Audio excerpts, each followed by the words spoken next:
Anwar cinema ചെയ്യുന്ന സമയത്ത് നമ്മൾ ആ സീക്വൻസ് പ്ലാൻ ചെയ്യുന്നത് രാമേശ്വരത്താണ്. അങ്ങനെ നമ്മൾ രാമേശ്വരത്ത് ചെല്ലുന്നത് ബോട്ടൊന്നും കിട്ടാനില്ല. പിറ്റേ ദിവസം ഷൂട്ട് ചെയ്ത് പറ്റും. അപ്പോഴാണ് അവിടുത്തെ പാമ്പൻ പാണ്ഡ്യൻ എന്ന് പറഞ്ഞൊരു മാനേജറുണ്ട്, പുള്ളിക്കൊരു ബോട്ടുണ്ട്. അപ്പോൾ അതേമാതിരി പുള്ളിയുടെ ബോട്ട് തരാമെന്ന് പറഞ്ഞു. അപ്പോൾ പുള്ളിയോട് ഇത് ബ്ലാസ്റ്റ് ചെയ്യാനാണെന്നുള്ള സാധനം പറഞ്ഞിട്ടില്ല ആക്ച്വലി. അങ്ങനെ പിറ്റേ ദിവസം രാവിലെ ഷൂട്ടിന് ബോട്ട് വരുന്നു. അപ്പോൾ ഈ ബോംബിൻ്റെ ആളുകൾ വന്നിട്ട് ഈ ബോംബ് സെറ്റ് ചെയ്യാൻ കണ്ടപ്പോഴത്തേക്കും ബോട്ടുകാർക്ക് മനസ്സിലായി ഇത് പണി വാളും മനസ്സിലായി. കാരണം തീ വെത്തില്ലേ. അങ്ങനെ അവർ പെട്ടെന്ന് ക്യാമറ മുമ്പിൽ കയറുന്നത് ഞങ്ങൾ ഷൂട്ട് സമ്മതിക്കില്ല, വൈറ്റപ്പണപ്പാണ് ഭയങ്കര പ്രശ്നമായി. ഷൂട്ട് നിന്ന് പോയി. പിന്നെ എന്ത് ചെയ്യുമെന്ന് അറിയില്ല. ബോട്ടിൻ്റെ ഓണർ പറഞ്ഞു എനിക്ക് 15 ലക്ഷത്തിൻ്റെ ബോട്ടിൻ്റെ പൈസ കെട്ടി വെക്കും, എന്നിട്ട് ഇങ്ങനെ കൊണ്ടുപോയിക്കോ, കാരണം ഒന്നും പറ്റില്ലെങ്കിൽ ഓക്കെ എന്ന് പറഞ്ഞു. അങ്ങനെ എൻ്റെ പറയാ വാക്കിൻ്റെ വിശ്വാസത്തിൽ പുള്ളി 15 ലക്ഷത്തിൻ്റെ സ്പോട്ടിൽ കൊടുക്കുകയാണ്.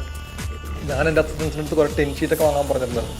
അങ്ങനെ ടെൻ ഷീറ്റൊക്കെ വാങ്ങിച്ചിട്ട് ഈ ബോട്ടിൻ്റെ അന്ന് പോയിട്ട് നമ്മൾ രാത്രി പോയിട്ട് ഈ ബോട്ടിൻ്റെ എൻജിൻ ക്യാബിനും ബാക്കിയുള്ള സ്ഥലങ്ങളൊക്കെ നമ്മൾ കവർ ചെയ്ത് എന്നിട്ട് ഇതേപോലെ ബോട്ട് അതേ പെയിൻ്റൊക്കെ സെയിം ചെയ്ത് കാണുമ്പോൾ അത് റിയലായിട്ട് തോന്നും. പക്ഷേ അത് മൊത്തം ടെൻ ഷീറ്റ് വെച്ച് കവർ ചെയ്തിട്ടാണ് കാണിച്ചിരിക്കുന്നത്.